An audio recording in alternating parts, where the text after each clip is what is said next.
आयो मोटर छपाङ्ग्रा टेकेर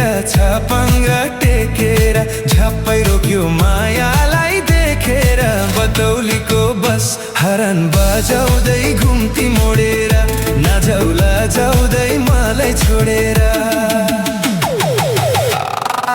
आयो मोटर छपाङ्ग्रा टेकेर झ्याप्पै रोक्यो मायालाई देखेर बटौलीको बस हरन बजाउँदै घुम्ती मोडेर नजाउला जाउँदै मलाई छोडेर हरन बजाउँदै घुम्ती मोडेर नजाउला जाउँदै मलाई छोडेर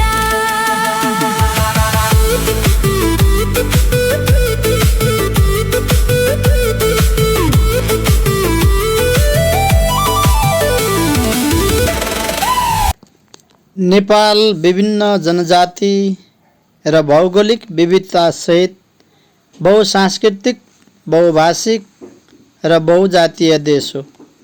नेपालमा सामाजिक, भाषिक, सांस्कृतिक, परम्परागत, धार्मिक विविधताहरू छन्। विविधताको यस विशेषताले हाम्रो देशलाई विश्वमा चिनाएको छ। जात, जाति, धर्म, भाषा, संस्कृति हाम्रा पहिचान हुन्। नेपालीहरूबीच सदियौँदेखि एक आपसमा विश्वास, समानता रहेको पाइन्छ।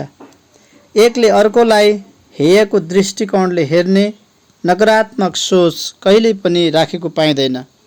आपसी मेलमिलाप, सहकार्य, समन्वय, समताका व्यवहार र नेपाली समाजका विशेषता हुन्। विविधताले नेपाली ऐक्यबद्धतालाई जनाउँछ। यहाँ रहेका 142 जात जाति, 124 भाषा, 10 धार्मिक सम्प्रदायका व्यक्तिहरूलाई स्वतन्त्रता, सार्वजनिक क्षेत्रमा भिन्नता व्यक्त गर्ने अधिकार प्राप्त छ। विविधताले राष्ट्रका परम्परा एवं राजनीति, रीतिथिति, मौलिक संस्कृति र चालचलनको संरक्षण गर्छ। यसले आपसी सद्भाव, प्रेम, एकता तथा शान्ति, विकास र समृद्धिको मार्ग सुनिश्चित गर्छ। हाम्रा राष्ट्रिय सम्पदा ऐतिहासिक, धार्मिक, सांस्कृतिक, प्राकृतिक महत्त्वका क्षेत्र, कला, संस्कृति आदि सम्पदा हुन्। सम्पदा मूर्त र अमूर्त हुन्छन्। यस्तै सम्पदालाई ऐतिहासिक, सांस्कृतिक, प्राकृतिक सम्पदाका रूपमा पनि वर्गीकरण गर्न सकिन्छ। मन्दिर, मस्जिद, गुम्बा, वनजङ्गल, धार्मिक ग्रन्थ, लोकनृत्य, परिकार जस्तै एमरी, ख्याप्से आदि मूर्त सम्पदाका उदाहरण हुन् भने अमूर्त सम्पदाहरूमा संस्कार, विभिन्न चाड मनाउने पद्धति, पूजा विधि, मण्डला बनाउने तरिका, एमरी बनाउने तरिका आदि पर्दछन्। त्यस्तै दरबार, गढी, स्मारक आदि ऐतिहासिक सम्पदा हुन् भने धार्मिक स्थल, भाषा, कला, लवाई खवाई आदि सांस्कृतिक सम्पदा हुन्। हिमाल, पहाड, नदी, ताल, वनस्पति आदि प्राकृतिक सम्पदा हुन्। हाम्रा पूर्वजबाट प्राप्त राष्ट्रिय महत्त्व बोकेका महत्त्वपूर्ण संरक्षण योग्य स्थान, वस्तु, कला, संस्कृति, प्राकृतिक स्थान हाम्रा राष्ट्रिय सम्पदा हुन्। यसरी विश्व सम्पदा सूचीमा सूचीकृत हाम्रा 10 वटा राष्ट्रिय सम्पदाहरूमा पशुपति क्षेत्र, स्वयम्भू स्तूप, बौद्धनाथ महाचैत्य, चागुनारायण मन्दिर, काठमाडौँ दरबार क्षेत्र, पाटन दरबार क्षेत्र, भक्तपुर दरबार क्षेत्र, लुम्बिनी, चितवन राष्ट्रिय निकुञ्ज, सगरमाथा राष्ट्रिय निकुञ्ज। चितवन राष्ट्रिय निकुञ्ज 1984 मा विश्व सम्पदा सूचीमा सूचीकृत भएको थियो भने लुम्बिनी 1997 मा विश्व सम्पदा सूचीमा सूचीकृत भएको थियो। बाँकी अरू सबै 1979 मा विश्व सम्पदा सूचीमा सूचीकृत भएका हाम्रा राष्ट्रिय सम्पदाहरू हुन्। यस्ता राष्ट्रिय सम्पदा मध्ये आज हामी हाम्रा विद्यार्थीहरूलाई देखाउनका लागि, प्रत्यक्ष अवलोकन गराउनका लागि पाटन दरबार स्क्वायरको राष्ट्रिय सम्पदा क्षेत्रमा हामी लगिरहेका छौँ। पाटन दरबार क्षेत्र मल्लकालीन समयमा निर्माण भएको पाटन दरबार क्षेत्र काठमाडौँ उपत्यकाको ललितपुर जिल्लामा पर्छ। यहाँ विभिन्न ऐतिहासिक, धार्मिक सम्पदाहरू रहेका छन्। कृष्ण मन्दिर, विश्वनाथ मन्दिर, कुम्बेश्वर महादेव, रातो मच्छिन्द्रनाथ मन्दिर, राजा योग नरेन्द्र मल्लको मूर्ति लगायत महत्त्वपूर्ण सम्पदाहरू यस क्षेत्रभित्र रहेका छन्। सन् 1979 मा यसलाई विश्व सम्पदा सूचीमा समावेश गरिएको थियो। यस्ता राष्ट्रिय सम्पदाहरूको निकै नै महत्त्व रहन्छ। पुर्खाको ज्ञान, सिप, प्रविधिको जानकारी तथा हस्तान्तरण हुन्छ। स्थानीय तथा राष्ट्रिय पहिचान स्थापित हुन्छ। राष्ट्रिय गौरवमा वृद्धि हुन्छ। खोज तथा अध्ययन अनुसन्धानमा सहयोग पुग्छ। पर्यटन प्रवर्धनमा मद्दत पुग्छ। जैविक विविधता संरक्षणमा सहयोग पुग्छ। देशको चौतर्फी विकासमा पनि सहयोग पुग्छ।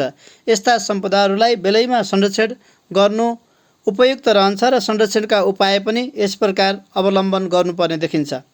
सम्पदा क्षेत्रभित्र आसपासमा फोहोर नगर्ने। सम्पदा आसपासका क्षेत्रहरूमा भौतिक संरचनाको निर्माण नगर्ने। सम्पदाको संरक्षणमा स्थानीय व्यक्तिहरूलाई सचेत गराउने र सहभागी गराउने। ऐतिहासिक सांस्कृतिक सम्पदाको मर्मत र जीर्णोद्धार गर्ने। सम्पदा अतिक्रमण हुनबाट जोगाउने। सम्पदाको महत्त्व सम्बन्धमा प्रचार प्रसार गर्ने। प्राकृतिक सम्पदाको हकमा वनस्पति र जीवजन्तुको संरक्षण गर्न सके मात्र हाम्रा सम्पदाहरू पछिल्लो पुस्तासम्मलाई पछिसम्मको पुस्ताहरूलाई समेत हामीले संरक्षण गरेर देखाउन सक्छौँ र देशको महत्त्व पनि रहिरहन्छ। अहिले व्याख्या गरेका 10 वटा राष्ट्रिय सम्पदा जो चाहिँ युनेस्कोले विश्व सम्पदा सूचीमा सूचीकृत गरेको छ, यसबाहेक पनि विश्व सम्पदा सूचीमा सूचीकृत भए बाहेक अन्य धेरै सम्पदाहरू देशका विभिन्न भागहरूमा रहेका छन्। यी सबै देशका अमूल्य सम्पत्तिहरू हुन्। यिनको संरक्षण सम्वर्धन गर्नु हामी सबैको कर्तव्य हो। नेपालका अन्य सम्पदामा ताप्लेजुङको पाथिभारा, धरानको बुढासुब्बा, जनकपुरको राम जानकी मन्दिर, काभ्रे प्लान्चोकको प्लान्चोक भगवती, पनौती हुन् भने भगवती र पनौती हुन्। यस्तै नुवाकोटको साततले दरबार, नुवाकोटको भैरव मन्दिर, रसुवाको गोसाईकुण्ड, धादिङको त्रिपुरा सुन्दरी, गोर्खाको गोरखकाली मन्दिर, मनोकामना मन्दिर र गोर्खा दरबार, मुस्ताङको मुक्तिनाथ, लोमान्थाङको दरबार, तनहुँको देवघाट, सुर्खेतको काँक्रे बिहार हाम्रा महत्त्वपूर्ण सम्पदाहरू हुन्। राराताल, फेवाताल, तिलिचोताल, कोशी, गण्डकी, कर्णाली नदी तथा राष्ट्रिय निकुञ्जहरू हाम्रा महत्त्वपूर्ण प्राकृतिक सम्पदा हुन्। बागलुङ कालिका मन्दिर, कपिलवस्तुको तिलौराकोट पुरातत्व क्षेत्र, प्युठानको स्वर्गद्वारी, गुल्मीको रेसुङ्गा, जुम्लाको सिङ्जा उपत्यका, खप्तर क्षेत्र पनि महत्त्वपूर्ण सम्पदाका रूपमा रहेका छन्। यस्तै नेपालमा प्रचलित विभिन्न जात्राहरू जस्तै गाई जात्रा, घोडो जात्रा, बिस्केट जात्रा आदि पनि नेपाल सांस्कृतिक सम्पदाका धनी छ भन्ने उदाहरण प्रस्तुत गरेका छन्।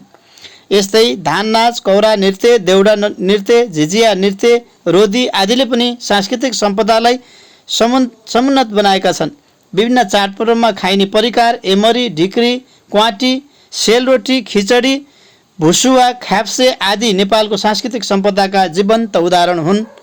हस्, भिडियो हेर्दै गर्नुहोला। भिडियो कस्तो लाग्छ लाइक, सेयर, कमेन्ट पनि गरिदिनु होला र यस्तै जीवन्त कला, जीवन्त सम्पदाहरू हेरिरहन पाऊँ, देखिरहन पाऊँ। हाम्रो देशको हेर्नुहोस् त, काठै काठमा कुदिएका कलात्मक कृतिहरू जो हामी पाटन दरबार स्क्वायरमा परिसरमा देख्न पायौँ। पाटन दरबार परिसरमा हामीले भयानक ठुल्ठुला भवनहरू, मन्दिरहरू जो कलाले कुदिएका छन्, काठै काठमा कुदिएका छन् र त्यसभित्र जुन मल्लकालीन अवस्थामा विभिन्न प्रकारका धातुबाट बनेका चिजहरू जस्तै काँचबाट बनेका चिजहरू, तामाबाट बनेका चिजहरू, पित्तलबाट बनेका चिजहरू पनि हामीले देख्न सक्छौँ। कलाले भरिएका मूर्तिहरू पनि हामी देख्न सक्छौँ। त्यो मात्र नभइकन काठै काठको कलाहरू, काठमा कुदिएका कलात्मक चिजहरू पनि हामी देख्न सक्छौँ। यस्ता सम्पदाको हामी सबै मिलेर संरक्षण गरौँ। सबैले